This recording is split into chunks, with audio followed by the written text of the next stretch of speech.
ನಮಸ್ಕಾರ. ಮೊದಲಿಗೆ ವಿಧಾನಸಭೆ. ಇಂದು ಬೆಳಗ್ಗೆ ಕಲಾಪ ಆರಂಭವಾಗುತ್ತಿದ್ದಂತೆ ವಿಧಾನಸಭೆಯ ಅಧ್ಯಕ್ಷ ಯುಟಿ ಖಾದರ್ ಹಿಂದಿನ ದಿನ ನಿಗದಿತ ಸಮಯಕ್ಕೆ ಸರಿಯಾಗಿ ಕಲಾಪಕ್ಕೆ ಹಾಜರಾದ ಸದಸ್ಯರ ಹೆಸರುಗಳನ್ನು ಪ್ರಕಟಿಸಿದರು. ಬಳಿಕ ಪ್ರಶ್ನೋತ್ತರದ ಕಲಾಪದಲ್ಲಿ ತೀರ್ಥಹಳ್ಳಿ ಕ್ಷೇತ್ರದ ಬಿಜೆಪಿ ಶಾಸಕ ಆರ್ ಜ್ಞಾನೇಂದ್ರ, ಮಲೆನಾಡು ಭಾಗದಲ್ಲಿ ಅಪರಾಧ ಪ್ರಕರಣಗಳ ಸಂಖ್ಯೆ ಹೆಚ್ಚಾಗುತ್ತಿದೆ, ರೈತರ ಕೃಷಿ ಬೆಳೆಗಳ ರಕ್ಷಣೆಗಾಗಿ ನೀಡಿದ್ದ ಬಂದೂಕುಗಳ ಪರವಾನಗಿಯನ್ನು ನವೀಕರಣ ಮಾಡಿಕೊಡುತ್ತಿಲ್ಲ ಎಂದು ಆಕ್ಷೇಪಿಸಿದರು. ಗೃಹ ಸಚಿವ ಡಾ ಜಿ ಪರಮೇಶ್ವರ್, ಶಿವಮೊಗ್ಗ ಜಿಲ್ಲೆಯಾದ್ಯಂತ 33,000 ಸಿಸಿಟಿವಿಗಳನ್ನು ಅಳವಡಿಸಲಾಗಿದೆ, ಅಪರಾಧಗಳ ನಿಯಂತ್ರಣಕ್ಕೆ ಅಗತ್ಯ ಕ್ರಮ ಕೈಗೊಳ್ಳಲಾಗಿದೆ, ಬಂದೂಕುಗಳ ಪರವಾನಗಿಯ ವಿಚಾರವನ್ನು ಪರಿಶೀಲಿಸಿ ಅಗತ್ಯ ಕ್ರಮ ಕೈಗೊಳ್ಳುವುದಾಗಿ ಹೇಳಿದರು. ಕಾಂಗ್ರೆಸ್ ಶಾಸಕ ಅಶೋಕ್ ರೈ, ದಕ್ಷಿಣ ಕನ್ನಡ ಜಿಲ್ಲೆಯಲ್ಲಿಯೂ ಬಂದೂಕುಗಳ ಪರವಾನಗಿ ನವೀಕರಣ ಮಾಡಿಕೊಡುತ್ತಿಲ್ಲ ಎಂದು ಆಕ್ಷೇಪಿಸಿದಾಗ ಪಕ್ಷಾತೀತವಾಗಿ ಕರಾವಳಿ ಮತ್ತು ಮಲೆನಾಡು ಜಿಲ್ಲೆಗಳ ಶಾಸಕರು ಅದಕ್ಕೆ ಬೆಂಬಲ ಸೂಚಿಸಿ ಚರ್ಚೆಗೆ ಮುಂದಾದರು. ಶಾಸಕರಾದ ಹರೀಶ್ ಪೂಂಜಾ, ಚನ್ನಬಸಪ್ಪ, ಭಾಗೀರಥಿ ಮುರುಳ್ಯ, ಸಿಮೆಂಟ್ ಮಂಜು ಸೇರಿದಂತೆ ಹಲವರು ಚರ್ಚೆಯಲ್ಲಿ ಭಾಗವಹಿಸಿದ್ದರು. ಈ ವೇಳೆ ಸಚಿವ ಡಾ ಜಿ ಪರಮೇಶ್ವರ್, ಬಂದೂಕುಗಳ ಪರವಾನಗಿ ನವೀಕರಣವನ್ನು ಆಯಾ ಜಿಲ್ಲಾಧಿಕಾರಿಗಳು ಮಾಡುತ್ತಿದ್ದು, ಈ ಪ್ರಕ್ರಿಯೆಗೆ ಪೊಲೀಸರು ನಿರಾಪೇಕ್ಷಣ ಪತ್ರ ನೀಡುತ್ತಾರೆ. ಶಾಸಕರ ಆಗ್ರಹದಂತೆ ತಾಲೂಕು ಮಟ್ಟದಲ್ಲಿ ಬಂದೂಕು ಪರವಾನಗಿ ನವೀಕರಣ ಮಾಡಿಕೊಡಲು ಅವಕಾಶ ಕಲ್ಪಿಸಬೇಕಾದರೆ ನೀತಿ ನಿರೂಪಣೆಗಳು ಬದಲಾಗಬೇಕಿವೆ. ಶಸ್ತ್ರಾಸ್ತ್ರ ಕಾಯ್ದೆಗೆ ಸಂಸತ್ನಲ್ಲಿ ತಿದ್ದುಪಡಿಯಾಗಬೇಕು ಎಂದು ಹೇಳಿದರು. ಕುಂದಾಪುರದಲ್ಲಿ ಅಗ್ನಿಶಾಮಕ ಠಾಣೆ ನಗರದಿಂದ ಹೊರಭಾಗದಲ್ಲಿದೆ ಎಂದು ಶಾಸಕ ಕಿರಣ್ ಕುಮಾರ್ ಕೂಡ್ಗಿ ಸದನದಲ್ಲಿ ಸಚಿವರ ಗಮನ ಸೆಳೆದಾಗ, ನಿವೇಶನ ಲಭ್ಯತೆ ಆಧರಿಸಿ ನಗರ ವ್ಯಾಪ್ತಿಯಲ್ಲಿ ಅಗ್ನಿಶಾಮಕ ಠಾಣೆ ಆರಂಭಿಸುವ ಬಗ್ಗೆ ಪರಿಶೀಲಿಸುವುದಾಗಿ ಭರವಸೆ ನೀಡಿದರು.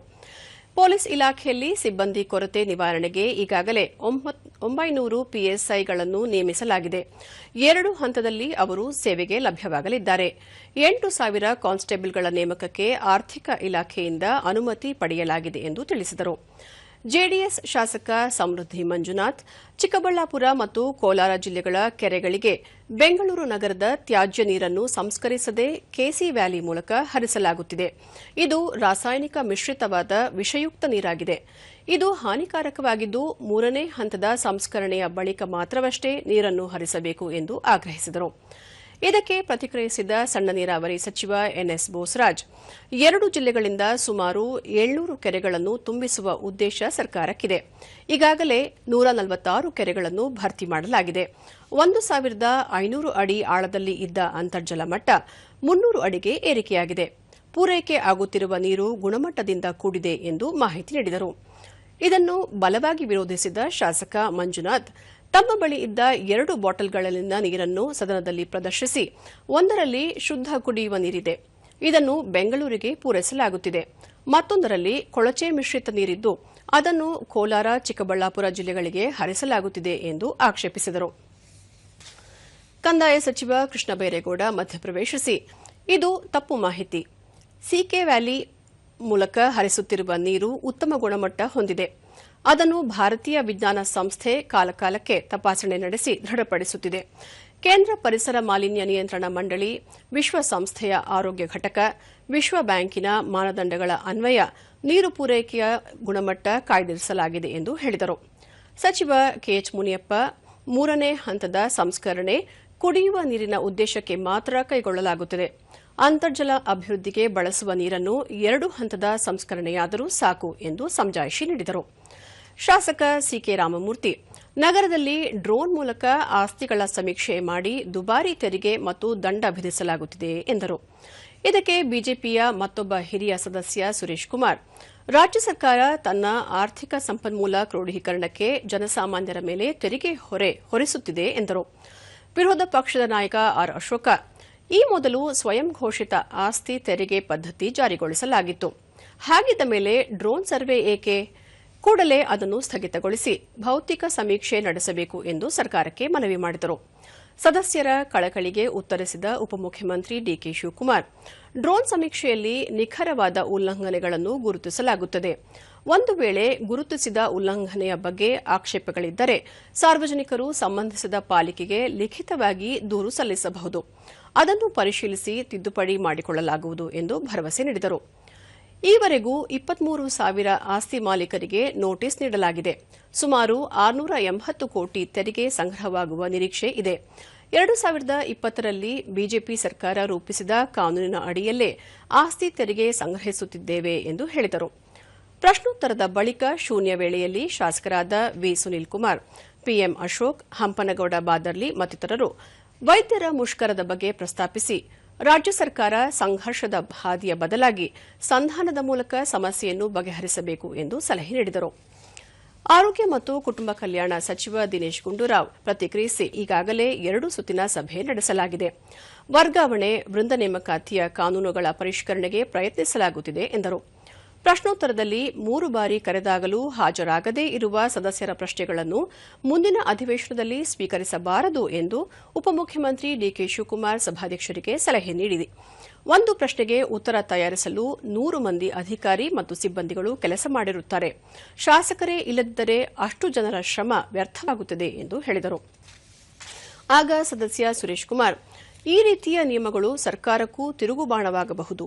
ಬಹಳಷ್ಟು ಸಚಿವರು ಉತ್ತರ ನೀಡಲು ಹಾಜರಿರುವುದಿಲ್ಲ.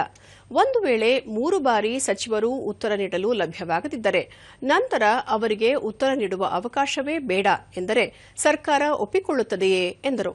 ಮಧ್ಯಪ್ರವೇಶಿಸಿದ ಡಿಕೆ ಶಿವಕುಮಾರ್, ನಿಮಗೆ ಅನಿಸಿದ ಸಲಹೆಗಳನ್ನು ನೀವು ನೀಡಿ ಎಂದರು.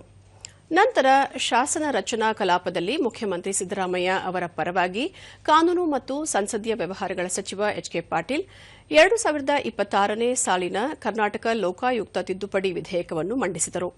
ಕರ್ನಾಟಕ ಜ್ಞಾನ ಭಂಡಾರ ಹಸ್ತಪ್ರತಿಗಳು ಮತ್ತು ಡಿಜಿಟಲೀಕರಣ ವಿಧೇಯಕವನ್ನು ಸಚಿವ ಪ್ರಿಯಾಂಕ್ ಖರ್ಗೆ ಪರವಾಗಿ ಗ್ರಾಮ ಸ್ವರಾಜ್ಯ ಮತ್ತು ಪಂಚಾಯತ್ ರಾಜ್ ತಿದ್ದುಪಡಿ ವಿಧೇಯಕವನ್ನು ಎಚ್ಕೆ ಪಾಟೀಲ್ ಮಂಡಿಸಿದರು. ಸಚಿವ ಪರಮೇಶ್ವರ್ ಕರ್ನಾಟಕ ಪೊಲೀಸ್ ತಿದ್ದುಪಡಿ ವಿಧೇಯಕವನ್ನು ಮಂಡಿಸಿದರು. ನಂತರ ವಿತ್ತೀಯ ಕಲಾಪಗಳಲ್ಲಿ ವಿರೋಧ ಪಕ್ಷದ ನಾಯಕ ಆರ್ ಅಶೋಕ, ಮುಖ್ಯಮಂತ್ರಿ ಸಿದ್ದರಾಮಯ್ಯ ಮಂಡಿಸಿದ ಬಜೆಟ್ನಲ್ಲಿ ರಾಜ್ಯದ ಜನರನ್ನು ಸಾಲದ ಸುಳಿಗೆ ಸಿಲುಕಿಸಿದ್ದಾರೆ. ಗಂಟೆ ಲೆಕ್ಕದಲ್ಲಿ ಸಾಲ ಏರಿಕೆಯಾಗುತ್ತಿದೆ ಎಂದು ಆತಂಕ ವ್ಯಕ್ತಪಡಿಸಿದರು. ಈ ಹಿಂದಿನ ಎಲ್ಲಾ ಮುಖ್ಯಮಂತ್ರಿಗಳಿಗಿಂತಲೂ ಸಿದ್ದರಾಮಯ್ಯ ಅತಿ ಸಂಪನ್ಮೂಲ ಕ್ರೋಢೀಕರಣದಲ್ಲಿ ಹಿನ್ನಡೆಯಾಗಿದೆ. ಗ್ರಾಮೀಣಾಭಿವೃದ್ಧಿ ಸೇರಿದಂತೆ ಹಲವಾರು ಇಲಾಖೆಗಳಲ್ಲಿ 30% ಹಣ ಖರ್ಚಾಗಿಲ್ಲ. ಪರಿಶಿಷ್ಟರ ಹಣ ದುರ್ಬಳಕೆಯಾಗಿದೆ. ಘೋಷಣೆಯಾದ ಯೋಜನೆಗಳು ಜಾರಿಯಾಗಿಲ್ಲ ಎಂದು ಹೇಳಿದರು. ರಾಜ್ಯದಲ್ಲಿ 3617 ಶಾಲೆಗಳನ್ನು ಮುಚ್ಚಲು ಸರ್ಕಾರ ನಿರ್ಧರಿಸಿದೆ. 4398 ಶಾಲೆಗಳು ಮುಚ್ಚುವ ಹಂತದಲ್ಲಿವೆ. ಕೇಂದ್ರ ಸರ್ಕಾರ 63,000 ಕೋಟಿ ರೂಪಾಯಿಗಳಷ್ಟು ಅನುದಾನ ನೀಡಿದೆ. ಆದರೆ ರಾಜ್ಯ ಸರ್ಕಾರ ಅಭಿವೃದ್ಧಿಯನ್ನು ಸಂಪೂರ್ಣ ಕಡೆಗಣಿಸಿದೆ ಎಂದು ಅಂಕಿ ಅಂಶಗಳ ಸಮೇತ ಸದನದ ಮುಂದೆ ಮಾಹಿತಿ ನೀಡಿದರು.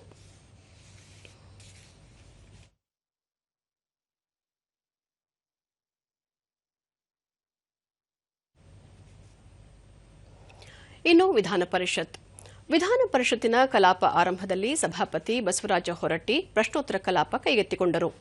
ಈ ವೇಳೆ ಪಿಎಚ್ ಪೂಜಾರ್ ಪ್ರಶ್ನೆಗೆ ಉತ್ತರಿಸಿದ ಬೃಹತ್ ಕೈಗಾರಿಕಾ ಸಚಿವ ಎಂಬಿ ಪಾಟೀಲ್, ರಾಜ್ಯದಲ್ಲಿ ಹೊಸ ಕೈಗಾರಿಕೆಗಳ ಸ್ಥಾಪನೆಗಾಗಿ ಬಂಡವಾಳ ಹೂಡಿಕೆ ಆಕರ್ಷಿಸಲು ಸರ್ಕಾರವು ಕಾಲಕಾಲಕ್ಕೆ ಕೈಗಾರಿಕಾ ನೀತಿಗಳನ್ನು ಜಾರಿಗೆ ತರುತ್ತಿದೆ.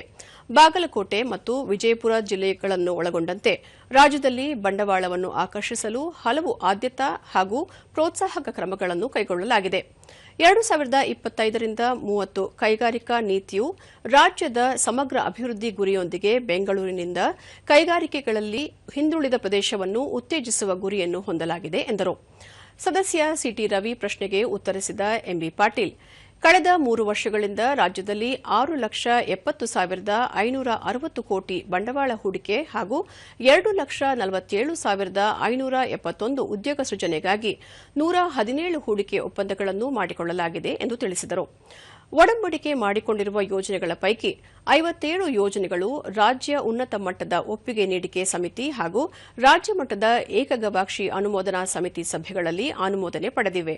ಇವುಗಳಿಂದ 79,907.94 ಕೋಟಿ ಬಂಡವಾಳ ಹೂಡಿಕೆ ಮತ್ತು 55,729 ಉದ್ಯೋಗ ಸೃಜನೆ ನಿರೀಕ್ಷಿಸಲಾಗಿದೆ ಎಂದು ತಿಳಿಸಿದರು. ಸದಸ್ಯ ಬಸನಗೌಡ ಬಾದರ್ಲಿ ಪ್ರಶ್ನೆಗೆ ಉತ್ತರಿಸಿದ ಜವಳಿ ಸಚಿವ ಶಿವಾನಂದ ಪಾಟೀಲ್, ಸಿಂಧನೂರು ತಾಲೂಕಿನಲ್ಲಿ ಜವಳಿ ಪಾರ್ಕ್ ಸ್ಥಾಪನೆ ಮಾಡಲು ಕೇಂದ್ರ ಸರ್ಕಾರದ ಅಧೀನದಲ್ಲಿರುವ ಸೆಂಟ್ರಲ್ ಸೀಡ್ಸ್ ಫಾರ್ಮ್ನಲ್ಲಿರುವ 7,500 ಎಕರೆಯಷ್ಟು ಜಮೀನಿನಲ್ಲಿ 15 ಎಕರೆ ನೀಡುವಂತೆ ಪತ್ರ ಬರೆಯಲಾಗಿದೆ. ಜಮೀನು ದೊರೆತರೆ ಪಿಪಿಪಿ ಮಾದರಿಯಲ್ಲಿ ಸ್ಥಾಪಿಸಲು ಕ್ರಮ ಕೈಗೊಳ್ಳಲಾಗುವುದು ಎಂದರು. ಸದಸ್ಯ ಎಂ ನಾಗರಾಜು ನಿಯಮ 330 ಅಡಿ ಪ್ರಸ್ತಾಪಿಸಿದ ವಿಷಯಕ್ಕೆ ಉತ್ತರಿಸಿದ ಸಾರಿಗೆ ಸಚಿವ ರಾಮಲಿಂಗಾರೆಡ್ಡಿ, ಬೆಂಗಳೂರಿನ ಕೆಂಪೇಗೌಡ ಬಸ್ ನಿಲ್ದಾಣವನ್ನು ಸಿಂಗಾಪುರಕ್ಕಿಂತಲೂ ಉತ್ತಮವಾಗಿ ನಿರ್ಮಾಣ ಮಾಡಲಾಗುವುದು. ಕೆಎಸ್ಆರ್ಟಿಸಿ, ಬಿಎಂಟಿಸಿ ಜಂಟಿಯಾಗಿ ಕೆಂಪೇಗೌಡ ಬಸ್ ನಿಲ್ದಾಣವನ್ನು ಇಂಟರ್ ಮಾಡೆಲ್ ಟ್ರಾನ್ಸಿಸ್ಟ್ ಅಭಿವೃದ್ಧಿಪಡಿಸುವ ಸಾರ್ವಜನಿಕ ಖಾಸಗಿ ಸಹಭಾಗಿತ್ವದಲ್ಲಿ ಪ್ರಾಜೆಕ್ಟ್ ಮೆಜೆಸ್ಟಿಕ್ ಯೋಜನೆಯನ್ನು ಕೈಗೊಳ್ಳಲು ಮೂಲಸೌಕರ್ಯ ಅಭಿವೃದ್ಧಿ ಇಲಾಖೆ ಟೆಂಡರ್ ಪಡೆದವರಿಗೆ ಕಾರ್ಯಾದೇಶ ಪತ್ರ ನೀಡಿದೆ. ಪ್ರಯಾಣಿಕರಿಗೆ ತೊಂದರೆ ಆಗದಂತೆ ಕುಡಿಯುವ ನೀರು, ಶೌಚಾಲಯ, ಆಸನ, ಮಹಿಳಾ ವಿಶ್ರಾಂತ ಕೊಠಡಿಗಳನ್ನು ತಾತ್ಕಾಲಿಕವಾಗಿ ಕಲ್ಪಿಸಿ ಯೋಜನೆ ಅನುಷ್ಠಾನಗೊಳಿಸಲು ತೀರ್ಮಾನಿಸಲಾಗಿದೆ ಎಂದು ತಿಳಿಸಿದರು. ಸದಸ್ಯ ಸಿಎನ್ ಮಂಜೇಗೌಡ ಪ್ರಶ್ನೆಗೆ ಉತ್ತರಿಸಿದ ತೋಟಗಾರಿಕಾ ಸಚಿವ ಎಸ್ಎಸ್ ಮಲ್ಲಿಕಾರ್ಜುನ್, ರಾಜ್ಯದಲ್ಲಿ 726.41 ಹೆಕ್ಟೇರ್ ಪ್ರದೇಶದಲ್ಲಿ ಹಲಸಿನ ಹಣ್ಣನ್ನು ಬೆಳೆಯಲಾಗುತ್ತಿದ್ದು, ವಾರ್ಷಿಕವಾಗಿ 29,576 ಮೆಟ್ರಿಕ್ ಟನ್ ಉತ್ಪಾದನೆಯಾಗುತ್ತಿದ್ದು, ಹಲಸಿನ ಮಂಡಳಿ ಸ್ಥಾಪಿಸುವ ಉದ್ದೇಶವಿಲ್ಲ. ಹಲಸಿನ ಹಣ್ಣು ಅತಿ ಶೀಘ್ರವಾಗಿ ಹಾಳಾಗುವ ಗುಣ ಹೊಂದಿದ್ದು, ಹಣ್ಣುಗಳು ವ್ಯರ್ಥವಾಗದಂತೆ ತಡೆಯಲು ಶೀತಲೀಕರಣ ಕೇಂದ್ರ ಸ್ಥಾಪಿಸಲು ಸಲಹೆ ನೀಡಲಾಗಿದೆ ಎಂದು ಹೇಳಿದರು. ರಾಜ್ಯದಲ್ಲಿ ಕಾಂಗ್ರೆಸ್ ಪಕ್ಷದ ಕಚೇರಿಗಳ ನಿರ್ಮಾಣಕ್ಕೆ ನಾಗರಿಕ ಸೌಲಭ್ಯ ನಿವೇಶನಗಳನ್ನು ಮಂಜೂರು ಮಾಡಿರುವ ವಿಷಯ ಪ್ರತಿಧ್ವನಿಸಿ ಬಿಜೆಪಿ ಮತ್ತು ಕಾಂಗ್ರೆಸ್ ಶಾಸಕರ ನಡುವೆ ವಾಗ್ವಾದಕ್ಕೆ ಎಡೆಮಾಡಿಕೊಟ್ಟಿತು. ಸದಸ್ಯ ಶಾಸಕ ಡಿಎಸ್ ಅರುಣ್ ಪ್ರಶ್ನೆಗೆ ನಗರಾಭಿವೃದ್ಧಿ ಸಚಿವ ಬಿಎಸ್ ಸುರೇಶ್ ಉತ್ತರಿಸಿದರು. ಸಚಿವರು ನೀಡಿದ ಉತ್ತರದಿಂದ ತೃಪ್ತರಾಗದ ವಿರೋಧ ಪಕ್ಷದ ನಾಯಕ ಛಲವಾದಿ ನಾರಾಯಣಸ್ವಾಮಿ, ಬಿಜೆಪಿ ಶಾಸಕರಾದ ರವಿಕುಮಾರ್ ಸೇರಿದಂತೆ ಹಲವು ಶಾಸಕರು ತೀವ್ರ ಆಕ್ಷೇಪ ವ್ಯಕ್ತಪಡಿಸಿದರು. ಪ್ರತಿಯಾಗಿ ಆಡಳಿತ ಪಕ್ಷದ ಐವಾನ್ ಡಿಸೋಜಾ ಅವರು ಮಾತನಾಡಿ ಅರ್ಧ ಗಂಟೆ ಚರ್ಚೆಗೆ ಅವಕಾಶ ನೀಡುವಂತೆ ಆಗ್ರಹಿಸಿದರು. ಈ ಹಂತದಲ್ಲಿ ತೀವ್ರ ಅಸಮಾಧಾನಗೊಂಡ ಸಭಾಪತಿ ಬಸವರಾಜ ಹೊರಟ್ಟಿ, ಎಲ್ಲರೂ ಎದ್ದು ನಿಂತು ಮಾತನಾಡಲು ಸದನ ಧರ್ಮಶಾಲೆಯಲ್ಲ, ಪ್ರಶ್ನೋತ್ತರವನ್ನು 75 ನಿಮಿಷಕ್ಕೆ ಮುಕ್ತಾಯಗೊಳಿಸಲಾಗುವುದು. ಅವಕಾಶ ಸಿಗದಿದ್ದರೆ ಆಕ್ಷೇಪ ಎತ್ತಬೇಡಿ. ಎಲ್ಲರೂ ಎದ್ದು ನಿಂತು ಮಾತನಾಡುವುದಾದರೆ ಯಾವ ವಿಚಾರವೂ ಕಡತಕ್ಕೆ ಹೋಗುವುದಿಲ್ಲ. ಸಚಿವರು ನೀಡಿರುವ ಉತ್ತರ ತೃಪ್ತಿಯಾಗದಿದ್ದರೆ ಬೇರೆ ರೂಪದಲ್ಲಿ ಕೊಡಿ ಎಂದು ಸಲಹೆ ಮಾಡಿದರು. ಆಡಳಿತ ಮತ್ತು ಪ್ರತಿಪಕ್ಷಗಳ ಸದಸ್ಯರ ನಡುವೆ ಕೆಲಕಾಲ ವಾಗ್ವಾದ ನಡೆಯಿತು. ಸಭಾಪತಿ ಎರಡೂ ಕಡೆಯ ಶಾಸಕರನ್ನು ಸಮಾಧಾನಪಡಿಸಿ ಕಾರ್ಯಕಲಾಪವನ್ನು ಮುಂದುವರೆಸಿದರು.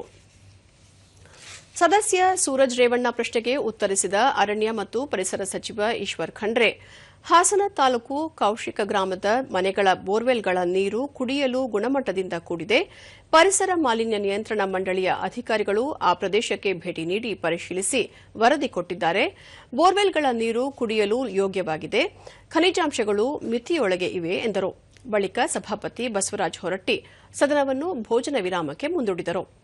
ಸದನ ಸಮಾವೇಶಗೊಂಡಾಗ ಸಭಾಪತಿ ಬಸವರಾಜ ಹೊರಟ್ಟಿ ಬಜೆಟ್ ಮೇಲಿನ ಚರ್ಚೆ ಕುರಿತ ಕಾರ್ಯಕಲಾಪವನ್ನು ಕೈಗೆತ್ತಿಕೊಂಡರು. ಆರಂಭದಲ್ಲಿ ಕಾಂಗ್ರೆಸ್ ಸದಸ್ಯ ಐವಾನ್ ಡಿಸೋಜಾ ಪ್ರಸ್ತಾಪಿಸಿ, ಮುಖ್ಯಮಂತ್ರಿ ಸಿದ್ದರಾಮಯ್ಯ ರಾಜ್ಯದ ಕಲ್ಯಾಣಕ್ಕಾಗಿ ಅತ್ಯುತ್ತಮ ಬಜೆಟ್ ಮಂಡನೆ ಮಾಡಿದ್ದಾರೆ. ಹಲವು ಹೊಸ ಯೋಜನೆಗಳನ್ನು ಘೋಷಿಸಿ ಎಲ್ಲ ವರ್ಗಗಳ ಹಿತ ಕಾಪಾಡಲು ಮುಂದಾಗಿದ್ದಾರೆ. ಇದರ ಜೊತೆಗೆ ಮಂಗಳೂರು ಕರಾವಳಿ ಭಾಗದ ಪ್ರಗತಿಗೆ ಒತ್ತು ನೀಡಬೇಕು. ಪ್ರಮುಖವಾಗಿ ಮಂಗಳೂರು ಭಾಗದಲ್ಲಿ ಹೈಕೋರ್ಟ್ ಪೀಠವೊಂದನ್ನು ಸ್ಥಾಪಿಸಬೇಕು. ಮೂಲಸೌಕರ್ಯಕ್ಕಾಗಿ 200 ಕೋಟಿ ರೂಪಾಯಿ ಪ್ಯಾಕೇಜ್ ಘೋಷಣೆ ಮಾಡಬೇಕು ಎಂದು ಒತ್ತಾಯಿಸಿದರು. ಬಳಿಕ ಗಮನ ಸೆಳೆಯುವ ವಿಷಯ ಪ್ರಸ್ತಾಪಿಸಿದ ಕಾಂಗ್ರೆಸ್ ಸದಸ್ಯ ಶಿವಕುಮಾರ್, ಆಸಿಡ್ ದಾಳಿಗೊಳಗಾದ ಸಂತ್ರಸ್ತೆಯರಿಗೆ ವೈದ್ಯಕೀಯ ಚಿಕಿತ್ಸೆ, ಮಾಸಿಕ ಪರಿಹಾರ, ವೇತನ, ವಾಸಸ್ಥಳ, ವಸತಿ ಸೌಲಭ್ಯ, ಸರ್ಕಾರಿ ಉದ್ಯೋಗ ಮತ್ತು ಮೀಸಲಾತಿ ಒದಗಿಸುವ ಕುರಿತು ಸರ್ಕಾರದ ಗಮನ ಸೆಳೆದರು. ಇದಕ್ಕೆ ಬಿಜೆಪಿಯ ಭಾರತಿ ಶೆಟ್ಟಿ ಧ್ವನಿಗೂಡಿಸಿ, ಆಸಿಡ್ ದಾಳಿಗೊಳಗಾದ ಸಂತ್ರಸ್ತೆಯರಿಗೆ ಸರ್ಕಾರ ಬಲವಾಗಿ ನ್ಯಾಯ ಒದಗಿಸಬೇಕು, ಅವರ ಮಾಸಿಕ ಪರಿಹಾರ, ವೇತನ ಹೆಚ್ಚಳ ಮಾಡಬೇಕು ಎಂದು ಒತ್ತಾಯಿಸಿದರು.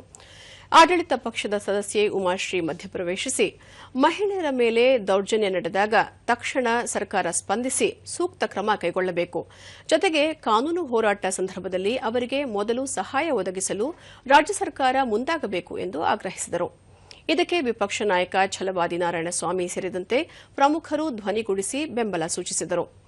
ಗೃಹ ಸಚಿವ ಡಾ ಜಿ ಪರಮೇಶ್ವರ್ ಪ್ರತಿಕ್ರಿಯಿಸಿ, ಆಸಿಡ್ ದಾಳಿ ಪ್ರಕರಣಗಳನ್ನು ಗಂಭೀರವಾಗಿ ಪರಿಗಣಿಸಿ ತಪ್ಪಿತಸ್ಥರ ವಿರುದ್ಧ ಕಾನೂನು ರೀತಿಯ ಕ್ರಮ ಕೈಗೊಳ್ಳಲು ಈಗಾಗಲೇ ಪೊಲೀಸರಿಗೆ ಸೂಚನೆ ನೀಡಲಾಗಿದೆ. ಮಾಸಿಕ ಪರಿಹಾರ ಧನ 10,000 ರೂಪಾಯಿಗಳಿಂದ 50,000 ರೂಪಾಯಿವರೆಗೂ ಹೆಚ್ಚಿಸಲು ಮುಖ್ಯಮಂತ್ರಿ ಅವರೊಂದಿಗೆ ಚರ್ಚೆ ನಡೆಸಲಾಗುವುದು. ಒಟ್ಟಾರೆ ಮಹಿಳೆಯರ ಮೇಲಿನ ದೌರ್ಜನ್ಯ ತಡೆಗಟ್ಟುವಿಕೆಯಲ್ಲಿ ಸರ್ಕಾರ ಪ್ರಮುಖ ಪಾತ್ರ ವಹಿಸುವ ಜೊತೆಗೆ ಕಾನೂನುಗಳನ್ನು ಬಿಗಿಗೊಳಿಸುತ್ತಿದೆ ಎಂದು ಹೇಳಿದರು. ನಂತರ ಕಲಾಪವನ್ನು ನಾಳೆ ಬೆಳಗ್ಗೆ 11 ಗಂಟೆಗೆ ಮುಂದೂಡಲಾಯಿತು. ಇಲ್ಲಿಗೆ ಇಂದಿನ ವಿಧಾನಮಂಡಲದ ಕಾರ್ಯಕಲಾಪ ಸಮೀಕ್ಷೆ ಮುಕ್ತಾಯವಾಯಿತು. ನಮಸ್ಕಾರ.